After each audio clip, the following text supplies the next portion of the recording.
Musicale, nous pouvons reprendre place. Shalom, peuple de Dieu. Que la paix et la grâce de Dieu soient notre partage ce matin. Je bénis le Seigneur, puisque ça fait quand même un bon bout de temps qu'on ne s'est pas vu. On s'est vu, n'est-ce pas? Aujourd'hui, le Seigneur me fait grâce d'être devant vous pour apporter sa parole et ensemble que nous puissions aussi partager la Sainte Seine. Merci pour vos prières, parce que j'ai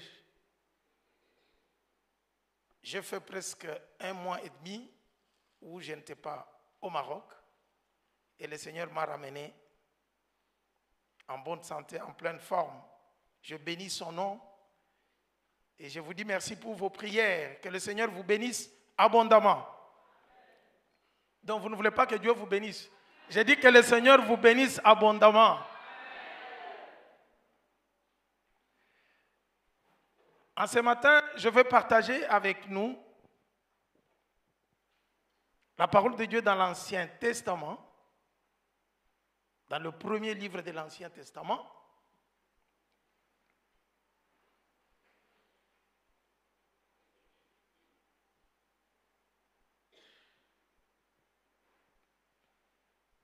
Et moi, je suis en train toute cette année d'étudier l'Ancien Testament.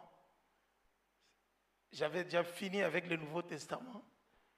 Maintenant, je suis dans l'Ancien Testament, texte par texte, page par page, pour un peu voir la globalité de la Bible.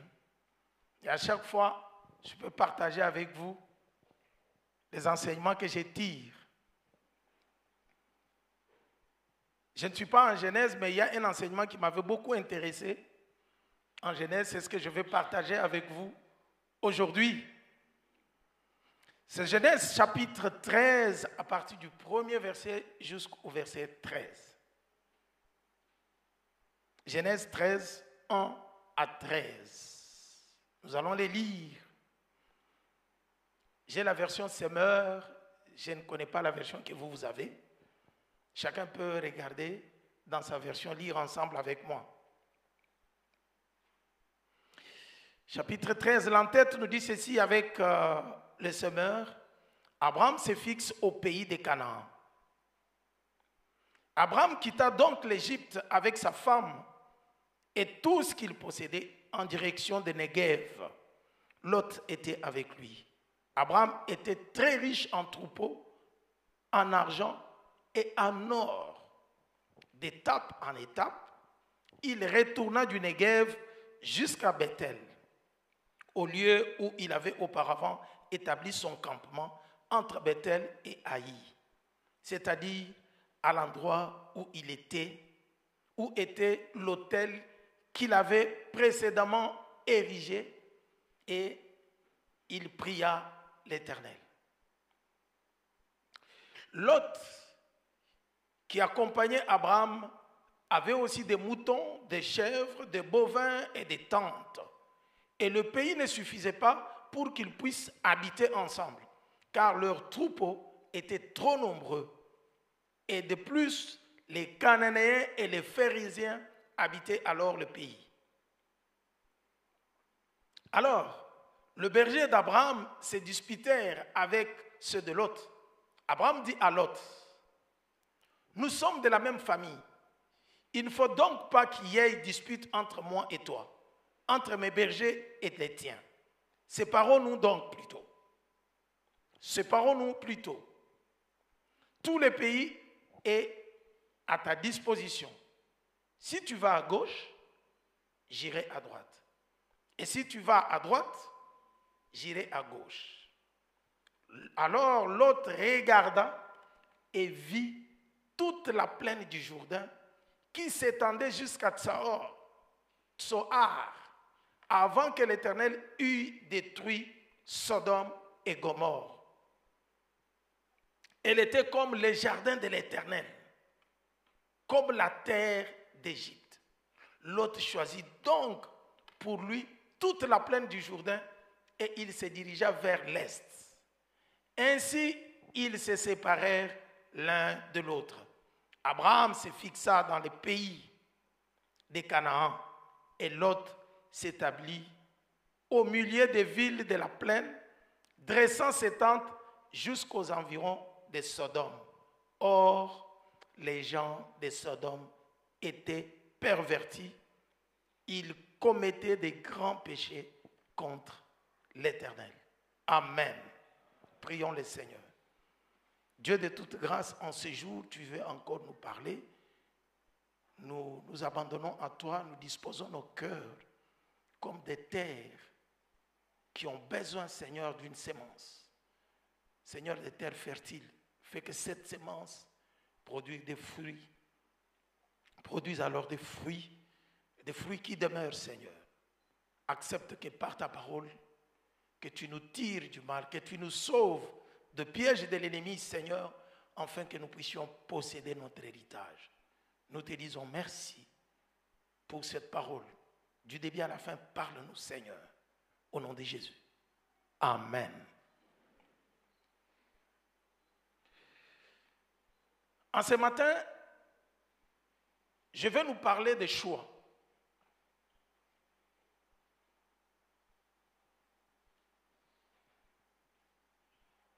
Même posséder notre héritage dépend des choix que nous allons faire. Comme nous le savons, la vie de l'homme est toujours liée au choix qu'il fait. Et s'il faut parler de choix, je vous dirais que c'est le libre arbitre que Dieu a donné à chaque homme. C'est le privilège que Dieu nous a donné. Il avait donné à Adam et Ève. Dieu ne vient pas dans ta vie pour faire de toi un esclave. Dieu ne vient pas te posséder. Dieu ne vient pas t'imposer les choses. Je connais quelqu'un qui me disait, lorsque je discutais avec lui, il avait des problèmes avec sa femme.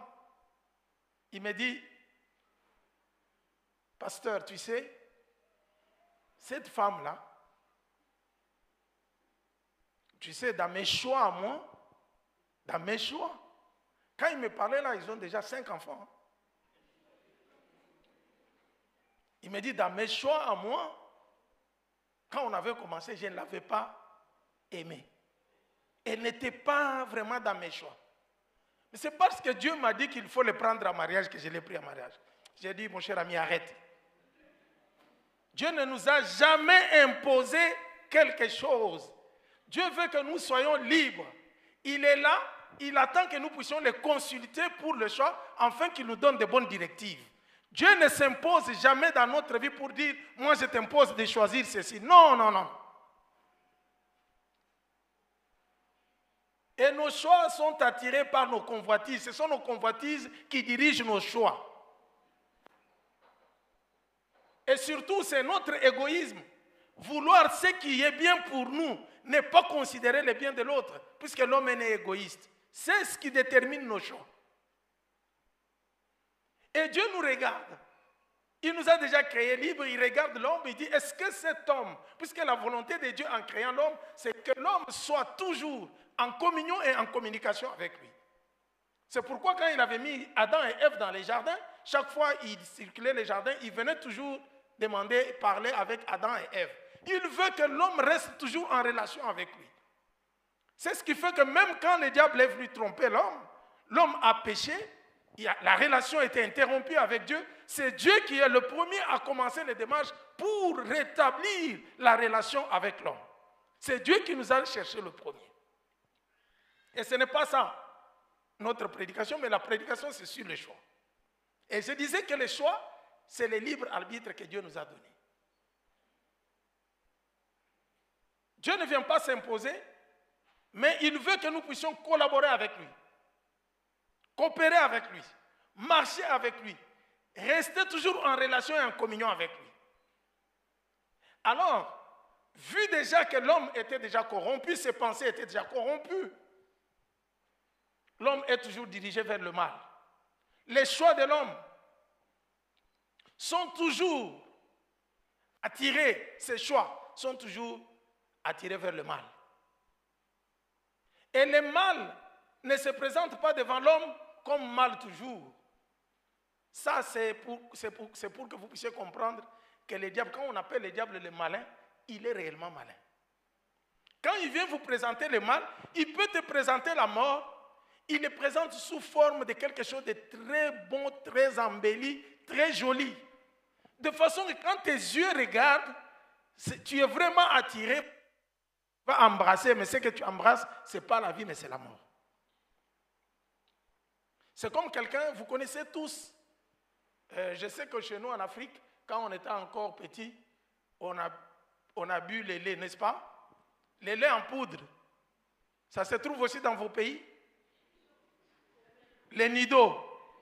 Le lait nido. Voilà. Vous voyez les grosses boîtes de nido, là, les parents achetaient chaque matin, on vous fait du lait, n'est-ce pas? On peut prendre ces boîtes de nido, plein. Ce que le diable fait, c'est quoi? Quand il sait que tu aimes beaucoup les laits, et surtout les nidos, quand tu aimes les nidos, pour t'attirer, par exemple, à la mort, il peut prendre du poison, on peut prendre juste du poison, on met dans ça, on ferme, on nettoie très bien. Tu vois, l'emballage est très joli. On te dit, viens prendre, tu peux prendre ça. Mais si tu ne connais pas ce qui est à l'intérieur, ce qui attire les yeux, c'est la forme extérieure, c'est l'emballage, n'est-ce pas?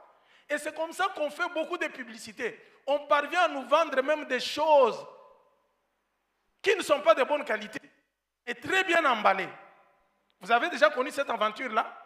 Tu regardes sur Internet, on fait des publicités. Quand tu regardes, c'est très très joli. Moi aussi, j'étais victime de ça, ici.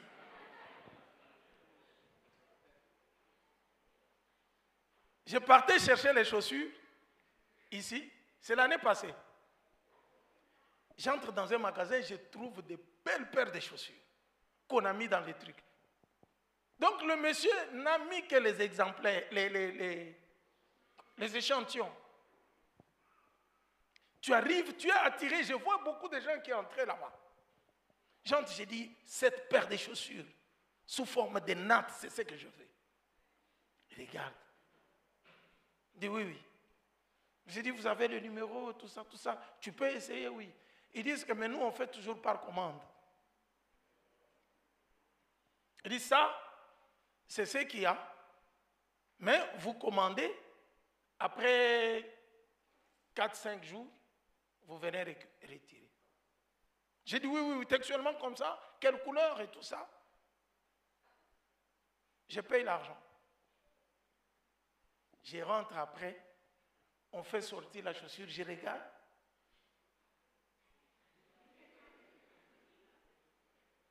Je dis, monsieur, mais regardez, on a fait presque la même chose. Mais je regarde la semelle, les talons et tout ça. Ce n'est pas la qualité que j'avais vue là. Alors que le prix qu'il a donné, c'est le prix de ce qu'il a mis là-bas. Donc, attirés par de bonnes choses, nos yeux cherchent ce qui attire, ce qui paraît joli et beau. Alors que dans ces choix, on peut toujours nous tromper. Alléluia. Et sachez très bien que je ne pouvais pas faire autrement. Tout ce que je pouvais faire, c'est de prendre cette paire de chaussures, même si je ne l'avais pas aimée. Écoutez comment les choix, je dois vivre avec ça et j'ai accepté ça. J'ai commencé à porter ça. Je ne peux pas faire autrement. Quand je regarde, je regrette, je regarde l'argent que j'ai donné, j'ai dit, c'est ce monsieur, plus jamais. Il ne mourra plus jamais. Donc nous sommes victimes de ce que nous faisons comme choix. Toute notre vie, nous sommes appelés à faire les choix. Manger, tu dois choisir ce que tu dois manger. Nous ne mangeons pas les mêmes choses, n'est-ce pas? S'habiller, nous cherchons comment nous habiller. Chacun a sa façon de s'habiller. Même les études, chacun choisit. Toute notre vie, c'est les choix. Mais aujourd'hui, j'aimerais nous dire que nous devons faire attention, puisque tout ce que nous faisons comme choix détermine notre avenir et notre destinée. Et ce n'est pas seulement pour nous, mais même pour nos descendants. Notre choix d'aujourd'hui peut compromettre la vie de toute une descendance. C'est pourquoi nous devons faire attention. Et pour cela, j'ai intitulé le message de ce matin « Choisir selon la foi ou selon la vue ». Choisir selon la foi ou selon la vue.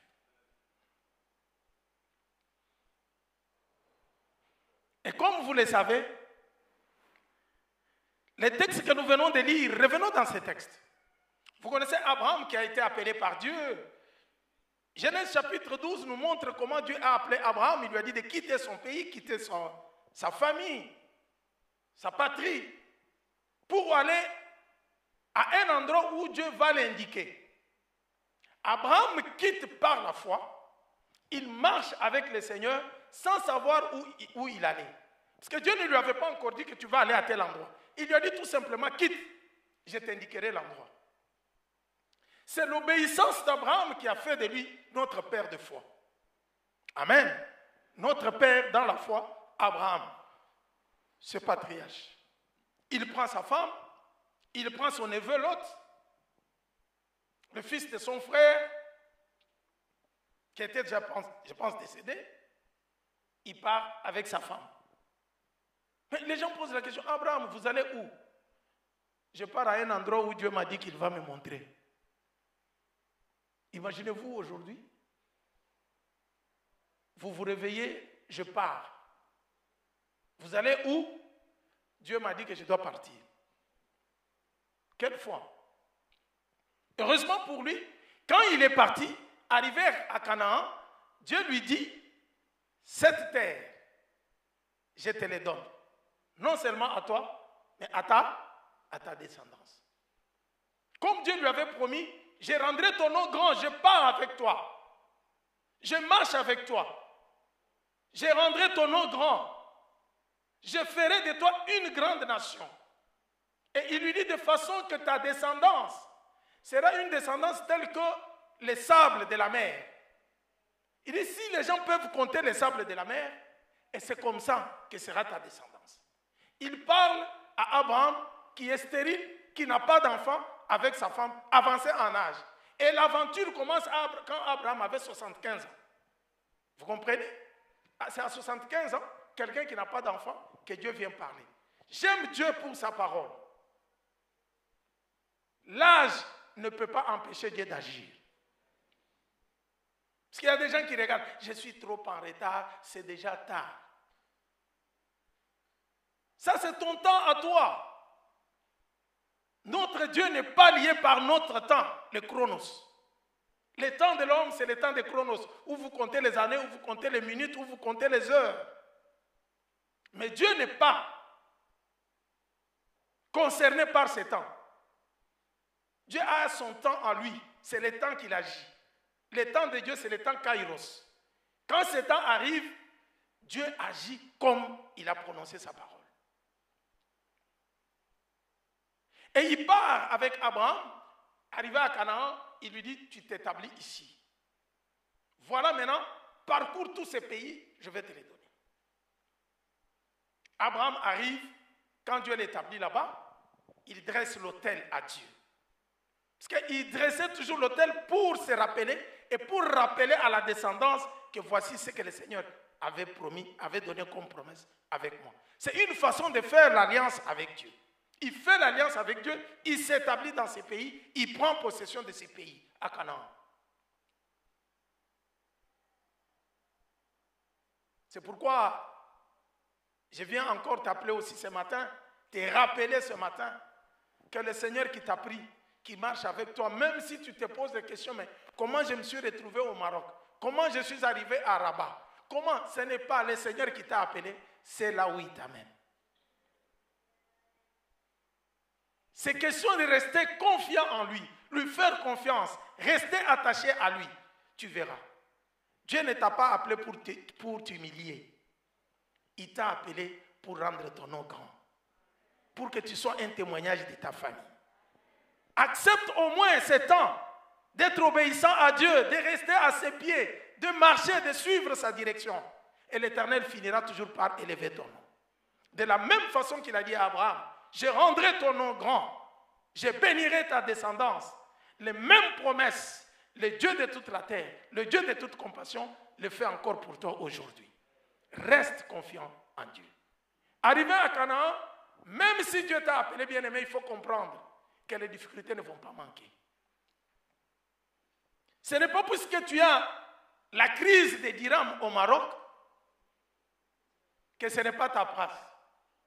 Les étudiants aiment parler toujours de la dynamitose. Quand il y a crise des dirhams. Ce n'est pas puisque la vie devient compliquée que tu te poses la question, est-ce que je suis à la place que Dieu m'a établie? Qui t'a dit que là où Dieu t'a établi, tu n'auras pas de difficultés? Qui t'a dit? Tu commences à douter de tout. Et surtout, si Dieu t'a parlé, que c'est ton lieu, reste là. Reste là. Je vois les pensées de quelqu'un qui dit, est-ce qu'il connaît ce que je traverse?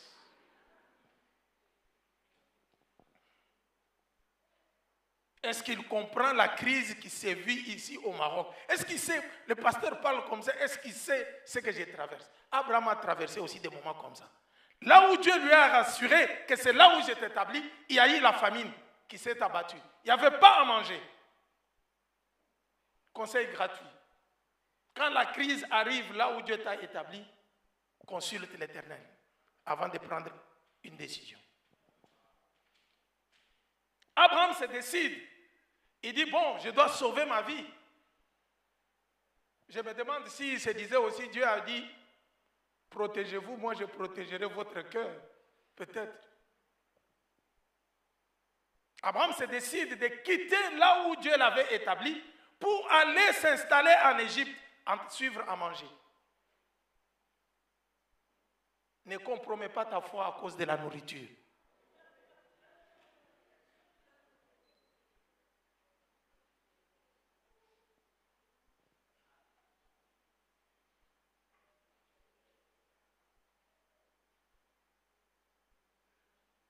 Permettez-moi de le dire. Combien de filles ont perdu leur virginité à cause des shawarma? Vous criez, ce sont des choses réelles.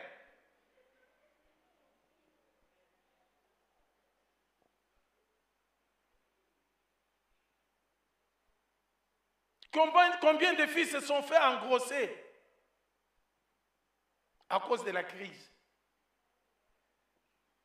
Comme mon père a dit qu'il ne va plus m'envoyer de l'argent, puisque j'ai pris, il va voir. Ce n'est pas ton père qui va voir, c'est toi qui vas souffrir. Reste attaché à Dieu. Les sœurs, donnez-moi un amen bien. La crise finira par passer. Si tu as Dieu, tu as les donateurs, tous les dons vont te suivre. C'est ce que vous ne connaissez pas. Je ne peux pas courir derrière les dons, alors que les donateurs, abandonner les donateurs. Si je cours derrière les dons, j'abandonne les donateurs, c'est-à-dire que j'ai tout perdu. Mais quand je reste avec les donateurs, tous les dons vont venir, puisque c'est lui qui est la source. Tout ce qu'il me donne ne sont que des ressources. Mais il faut avoir la source.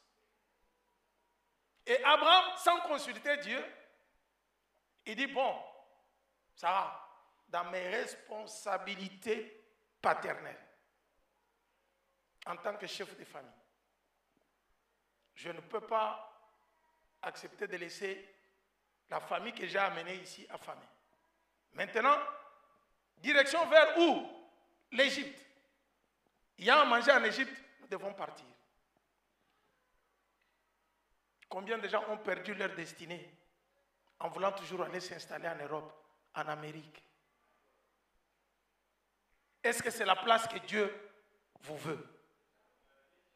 La meilleure place au monde, c'est là où Dieu veut que tu sois. Même si c'est dans l'insécurité, si Dieu te veut là-bas, il sait que tu as la mission à accomplir là-bas. Comment tu peux prendre une décision de ta vie comme ça, comme quelqu'un qui ne connaît même pas le Seigneur?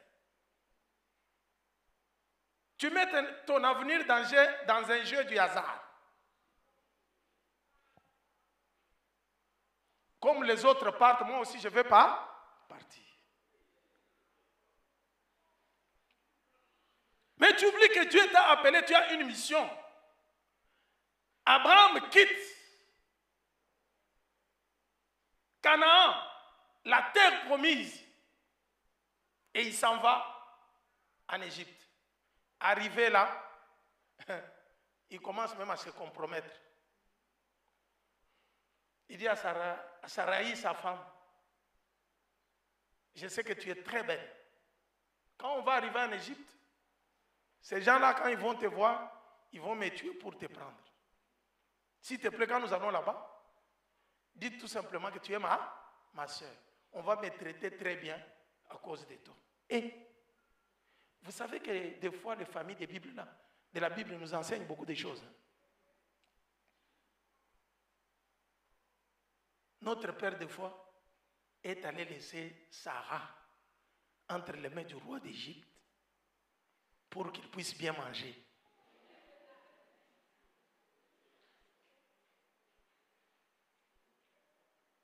Ça doit nous enseigner. Il dit, je sais que quand on va arriver là-bas à cause de la famille, on voit que tu es belle, on va me tuer pour sauver sa peau. Christ a accepté de se sacrifier pour l'Église. C'est ça la différence. Il veut que l'Église soit sauvée. Lui paye le prix. Mais Abraham refuse de payer le prix. Il dit qu'on me traite très bien, même si on te prend. Et arrivé en Égypte, c'est ce qui est arrivé. Tout le monde regarde et dit non, la garde, surtout la garde républicaine. Regarde tout autour. Il y a une belle femme qui est entrée. Je ne sais pas quelle est la beauté que Sarah avait. Qui frappe tout le monde. Il y a une belle femme qui est entrée et tout ça. Tout ce qui est bien, c'est pour le roi. Oui.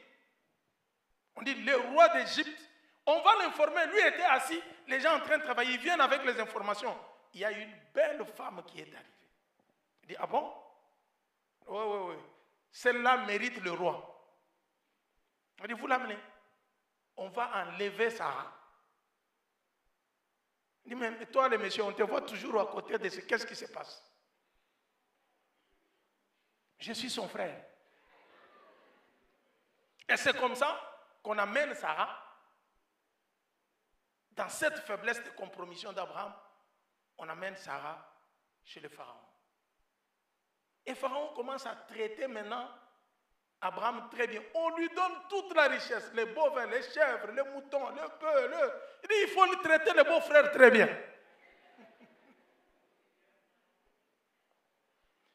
Tu sais, tout le monde peut faire des aventures, mais quand tu appartiens à Dieu, tes aventures ne vont pas réussir. Quand toi, tu vas planifier que tu vas commettre le péché, là, c'est à ce moment-là qu'il y aura une circonstance qui viendra pour t'empêcher. Dieu ne dort pas. Dieu arrive, il commence à menacer Pharaon. Comment toi, tu as pris la femme de mon serviteur? Pharaon, non. C'est son frère. C'est Dieu qui intervient pour dire à Pharaon que Sarah n'est pas la sœur. Même si elle était sa demi-sœur, il dit non, mais les relations qui les lient, ce ne sont pas les relations de frères et sœurs. C'est sa femme. Tu remets. Quand Dieu parle, vous savez, tu peux couvrir le mensonge. Dieu est la vérité. Amen. Dieu arrive et établit la vérité. Et Pharaon se retourne contre Abraham. Comment tu m'as fait ça? Tu me fais des problèmes? Qu'est-ce qui se passe? Tu m'as dit que ce n'est pas ta femme. Et Dieu lui a donné des ordres. Remets la femme de mon serviteur. Pharaon mobilise tout son service de renseignement et tout le monde, la sécurité et tout le monde. Il dit, prenez cet homme, faites-le sortir de mon pays. Et Dieu utilise cette situation. Imaginez-vous, avec la compromission d'Abraham, dans ses faiblesses, la grâce de Dieu le suit toujours. C'est pourquoi, bien-aimé, j'aimerais te dire aujourd'hui que si tu es tu as connu une faiblesse, tu es tombé. La parole d'aujourd'hui vient te demander de te relever. Ne reste pas l'esclave du péché. Oh, comme j'avais fait comme ça, c'est fini pour moi, j'ai abandonné le Seigneur. N'abandonne pas le Seigneur. Regardez, Abraham est tombé dans la faiblesse, le Seigneur vient le faire sortir. Il transforme cette faiblesse. C'est ça la grâce de Dieu. Si tu es appelé par Dieu, ne reste pas longtemps dans la chute. Alléluia. Alléluia. Et c'est comme ça que Dieu permet que par cette circonstance de faiblesse d'Abraham, qu'il sorte, et Lot et Abraham, avec des richesses. Et comme l'Égypte était la grande puissance, était un grand pays avec tous les biens, et c'est le roi qui donne tout ce qu'il faut à Abraham et à Lot, à tout le monde de sa famille. Sortez avec ton neveu et ta femme. Il leur donne beaucoup de biens. Ils sortent maintenant très riches de l'Égypte. Et c'est comme ça qu'ils rentrent maintenant.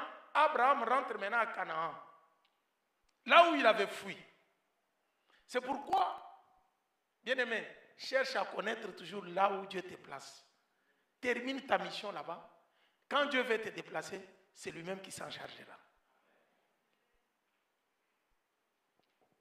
Et Abraham retourne maintenant à Canaan avec beaucoup de biens. Mais comme il y avait les gens, les habitants de la terre, le pharisien qu'on vient de nous dire là, et les autres, tout ce qu'il a amené comme troupeau n'avait plus de place. Non seulement ses troupeaux à lui, mais les troupeaux de son neveu, parce que tout le monde était riche. Beaucoup de biens. Il fallait chercher des espaces, comment les nourrir.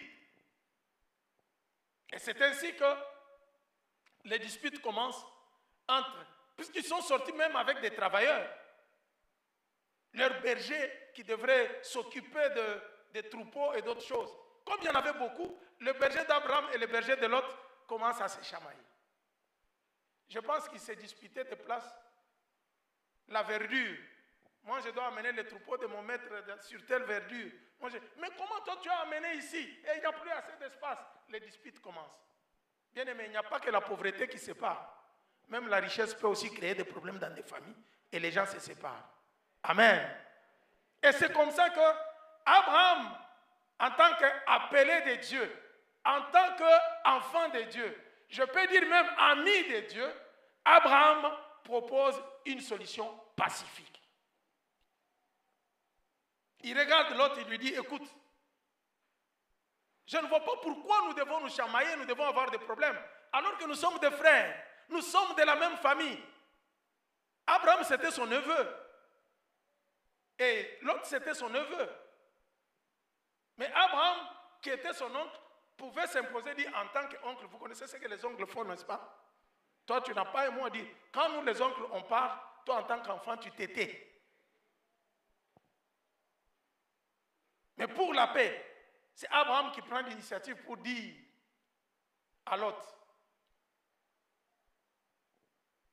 nous avons tout le pays devant nous. Je te laisse à toi faire le choix. Si toi tu vas à gauche, moi j'irai à droite. Séparons-nous dans la paix pour qu'il n'y ait pas de troubles. Et l'autre regarde. Il dit, bon, pour moi, qu'est-ce que je vais faire comme choix? Je regarde du côté où il y a la verdure. Je vais choisir avant. Je verrai. Il se précipite à choisir avant. Et c'est comme ça qu'il choisit la plaine de Jourdain, là où il y avait la verdure. Les choix avec les yeux. Et de ce côté-là, il s'en va. Et c'est la plaine qui a mené jusqu'à Sodome et Gomorrhe. Et la Bible nous dit que ces villes, Sodome et Gomorrhe, de ce côté-là, étaient des gens qui ne craignaient pas Dieu. Les gens qui commettaient des abominations à l'Éternel. Mais pour prendre soin de ses biens, pour son égoïsme, l'autre fait son choix. Selon la vue, il dit, comment je vais élever mes brebis? Comment mes brebis seront en bonne santé si je ne choisis pas du côté où il y a la verdure, alors qu'il n'a choisi qu'avec la vue? Mais Abraham, ce qui est intéressant dans ce texte, c'est qu'Abraham reste dans la terre promise. Canaan. Ça, c'est le choix par la foi. Il choisit de rester. Il reste dans la terre où Dieu lui avait déjà donné la promesse. Même s'il y avait la crise. Mais Abraham choisit par la foi de rester là. L'autre, par la vue, il est attiré par ce qui était très bien. Il va s'installer là-bas. Comment tu fais ton choix, bien-aimé? C'est par la vue ou c'est par la foi? Aujourd'hui, je te demande de changer ta manière de faire le choix et ta destinée changera. Fais le choix par la foi. Consulte Dieu, même s'il y a des crises.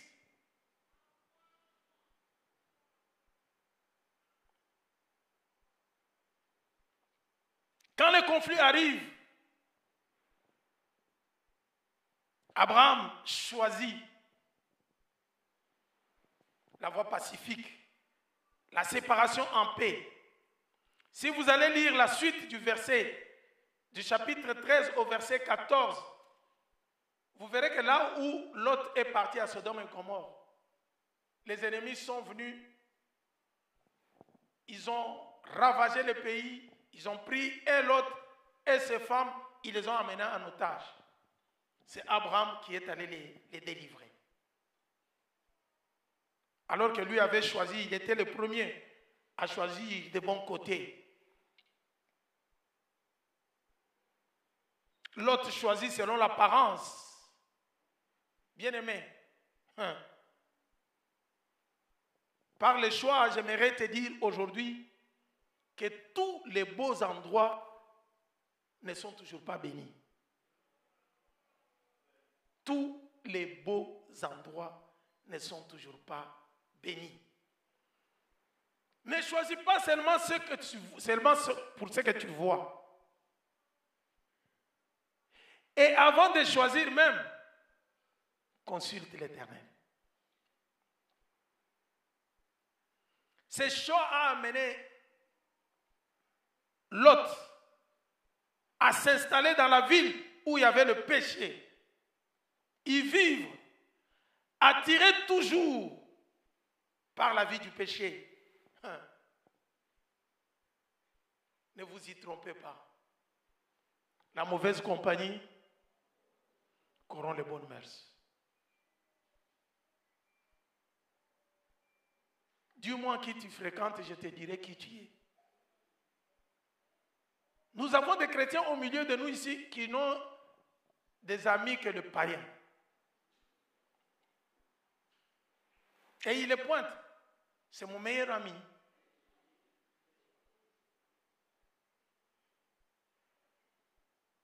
Même s'il est ton compatriote,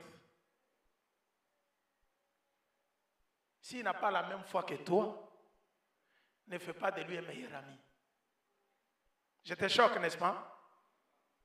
On est venu dans le même avion, on est de la même promotion, on a étudié les lycées ensemble, les collèges ensemble, ça ne veut rien dire.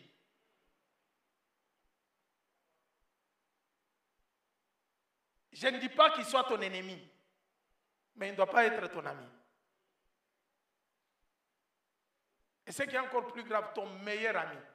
Tu as des meilleurs amis des païens qui viennent te raconter comment ils sortent avec les hommes, comment ils sortent avec les filles. Toi, tu es au milieu d'eux. Tu seras tenté aussi. Mais comment toi, tu es comme ça? À ton âge là, tu n'as pas un petit ami. Tu n'as pas un copain. C'est ce qu'ils te racontent. Dis-moi comment ça édifie ta foi. C'est ton choix. Même les amis, il faut savoir qui ami choisir. Quel ami choisir à côté de toi? Qui est ton ami? Qui t'entoure? Des fois, nous négligeons certaines choses alors que ça impacte notre vie et ça impacte notre foi.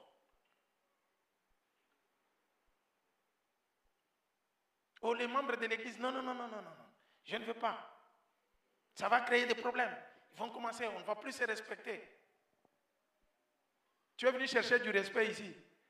Commence par respecter les autres.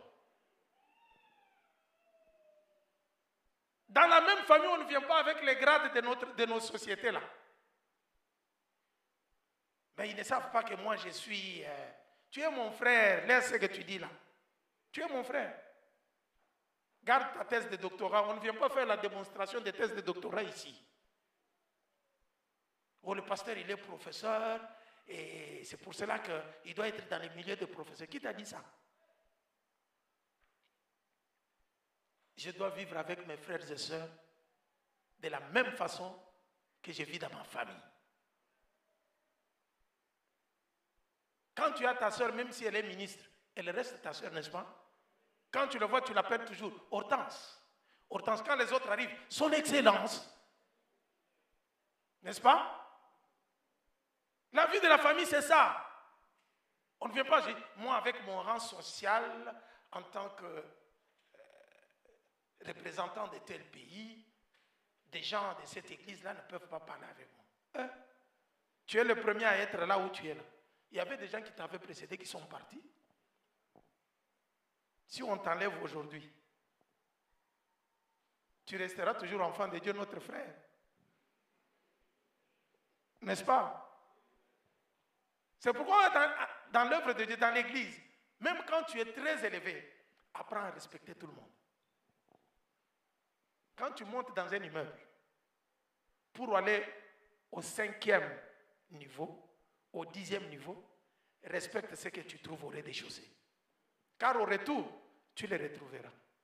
Quelqu'un a compris?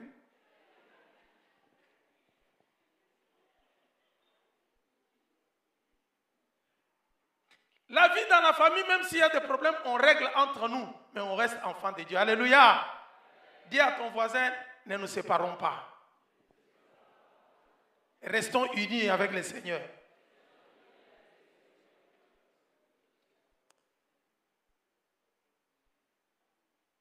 Dis-le encore très bien, ne me fuis pas.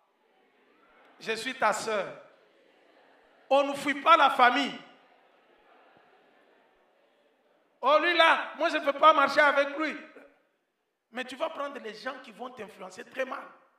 Mais avec lui, vous pouvez au moins partager de la foi. Qu'est-ce que le pasteur Camille a prêché aujourd'hui? Oui, il nous a parlé des choix. Tu dois faire attention dans ta façon de choisir. Choisis par la foi et non par la vue. Parce que l'apparence est souvent trompeuse. Il y a des gens qui se sont trompés par l'apparence, par la vue. Ils ont regardé la beauté extérieure. Mais par après, à l'intérieur, ce n'était pas les nidos. Hein?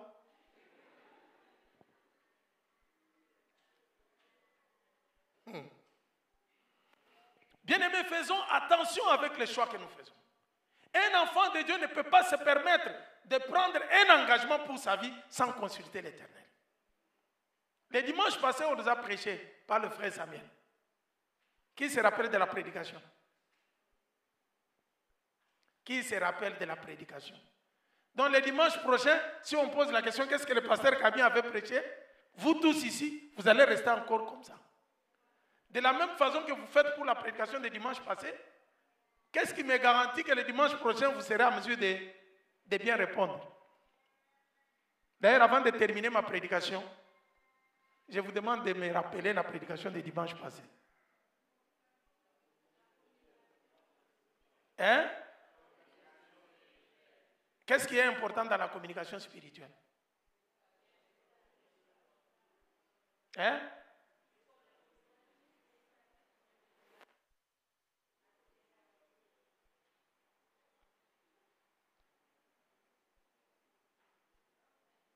Il faut chercher à comprendre le message. La communication spirituelle, tu dois comprendre le message que Dieu te donne. L'essentiel, c'est de capter le message, de discerner pour connaître quelle est la volonté de Dieu. Et même dans les choix ici, comment tu peux faire les choix si tu ne captes pas le message de Dieu? Si tu ne sais pas le langage de Dieu, si tu ne sais pas comprendre que Dieu a parlé. Il y a des gens qui ont échoué dans leur mission parce que Dieu leur a parlé, mais ils ne savaient pas, ils n'ont pas compris que Dieu a parlé.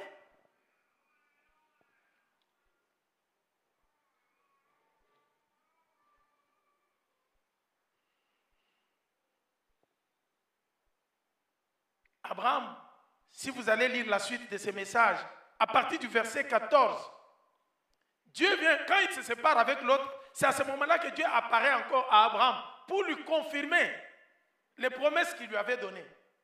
Pourquoi? Puisque Abraham est resté au lieu où Dieu l'avait établi, à Canaan.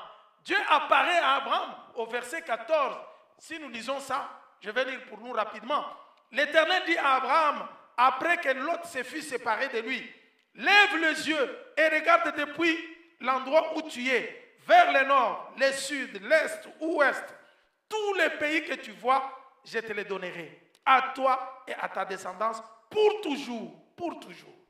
Je rendrai ta descendance aussi nombreuse que les grains de poussière de la terre. Si l'on peut compter les grains de poussière de la terre, alors on pourra aussi compter ta descendance. Lève-toi, parcours le pays en long, en large, car je te les donnerai. Alors Abraham déplaça son campement, et vint se fixer près des chênes de Mamré, aux environs d'Hébron, et il bâtit là un autel à l'Éternel. Dieu reste fidèle avec les gens qui savent discerner où est-ce qu'il les met, qui ne font pas les choix par l'influence ou par la vue, mais qui cherchent la volonté de Dieu pour connaître où est-ce que Dieu m'a placé, qu'est-ce que je dois faire, quelle est la mission que je dois accomplir. Il faut être comme Élie. Pendant les temps de crise, Dieu parle à Élie, il n'avait pas plu. Pendant 3 ans et 6 mois, Dieu dit à Élie, va rester au torrent des Kérites. Et quand Élie était au torrent des Kérites, Dieu envoya, pendant qu'il y avait la crise dans tout Israël, pendant l'époque du roi Akab, mais Dieu, qui avait placé Élie au torrent des Kérites, envoyait les corbeaux avec du pain et de la viande pour que Élie puisse manger. Si tu es à la place que Dieu t'a placée, sache très bien que ta bénédiction te suivra. Ne te déplace pas. Il peut y avoir des crises comme cela est arrivé. Mais ne quitte pas sans consulter le Seigneur. Ne fais pas les choix puisque tu as vu tout le monde faire. Consulte l'Éternel. Ne choisis pas par la vue, par l'apparence, mais fais les choix par la foi. Puisque la Bible nous dit, les justes vivront par. Les justes vivront par. Donnez-moi un amen très bien. Les justes vivront par la foi. Pourquoi toi tu veux vivre par la vue et les réalités?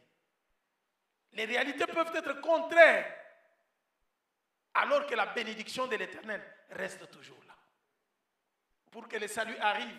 Si le diable savait que le salut allait arriver au moment où il va livrer Jésus-Christ à la mort, il n'allait pas le faire. Les plans de Dieu, Dieu écrit droit en utilisant les lignes courbes.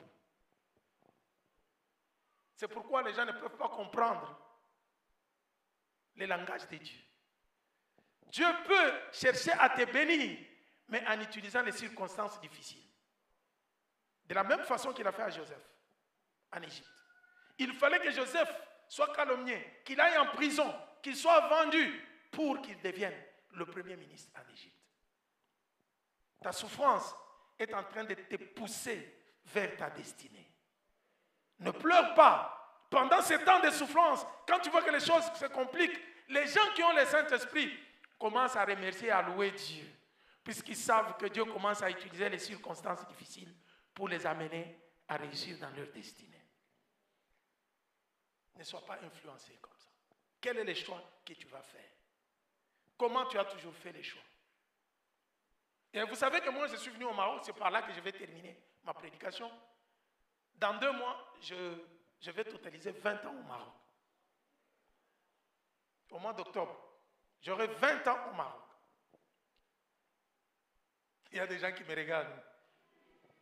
Et vous croyez que quand je venais, moi, j'avais calculé que je ferais 20 ans au Maroc? Vous pensez que j'avais imaginé que moi, je serais pasteur ici? Non. Je suis venu pour faire ma thèse de doctorat et puis partir. Mais j'avais toujours la foi. Mais avant de quitter le pays, c'est à ce moment-là que le Seigneur commence à parler au serviteur, il dit, je vais l'envoyer en mission. Il ne sera plus ici. Sa mission au Congo va finir, je vais l'envoyer ailleurs. Seigneur, tu m'envoies où? On ne sait pas. On était en train de prier. Jusqu'au moment où la bourse du Maroc est arrivée pour que je vienne faire ma thèse de doctorat ici. Moi, quand je suis venu, je ne savais pas que je serais pasteur ici. Avec ma foi, je prêchais l'évangile, je faisais tout, j'encadrais les jeunes. Je suis venu, je me suis assis dans les bancs. Et le premier jour que je suis entré ici, on a fait un culte avec des chants qui ne ressemblaient jamais aux chants de mon pays. Très calme. Quand je suis sorti du culte, j'ai regardé ma femme, je lui ai dit, le Saint-Esprit n'est pas ici. On part. Peut-être toi, tu es là aujourd'hui, et dans ce culte-là, on nous apprend les chants par la modératrice qui nous disait, les chants qu'on ne comprenait même pas. Les cultes n'étaient même pas chauds. Le Saint-Esprit n'est pas dans la chaleur. Consulte Dieu. Donnez-moi un amen bien. Amen. Dieu est présent. Dieu est ici. Et j'ai commencé à prier en 2006, demander à Dieu, Seigneur, où est-ce que tu m'envoies? J'étais déjà sollicité ailleurs. J'étais même déjà parti. Et j'ai dit, ici il y a l'ambiance. On loue Dieu, je sens qu'il y a la sensation du Saint-Esprit. J'ai dit, c'est là que je vais rester. J'ai pris la décision comme ça, je vous dis vrai. Et je me suis rappelé avec mon épouse, j'ai dit, mais le Seigneur a dit qu'il nous déplaçait en mission ici.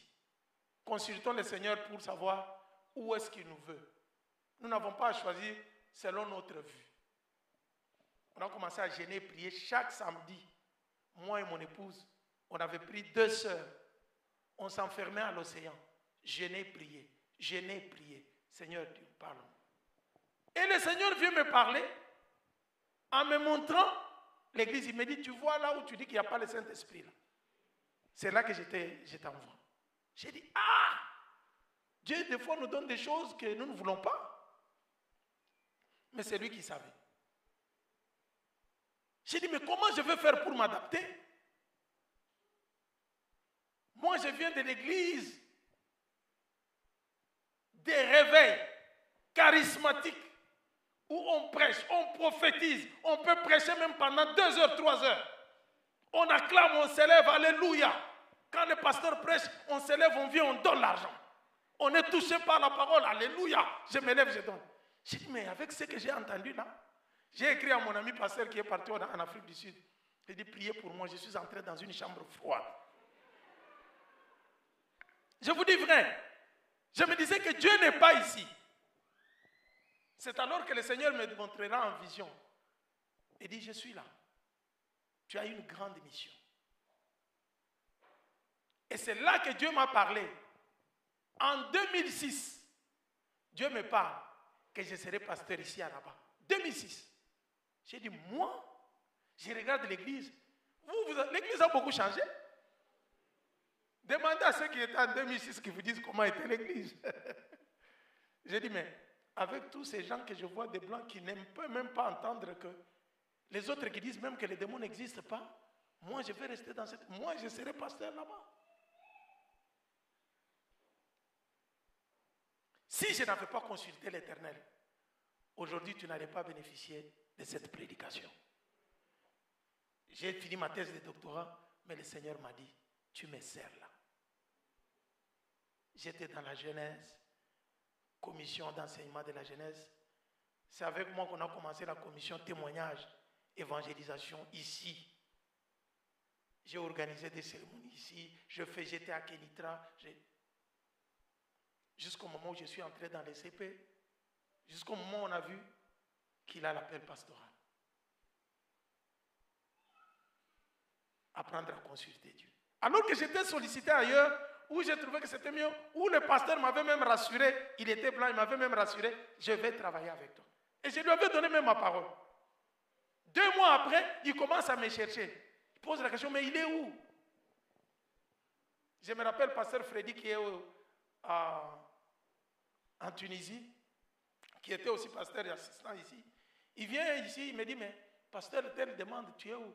Moi j'ai dit, mais le Seigneur m'a dit que c'est là où je ne veux pas là que je dois être. Je commence à prier là-bas, je vais m'adapter. Regardez aujourd'hui, dans 20 ans, Combien de gens ont donné témoignage qu'ils ont été bénis par notre ministère? Ne choisis pas par la vue, choisis par la foi. Consulte Dieu et ta destinée changera. Que Dieu bénisse sa parole.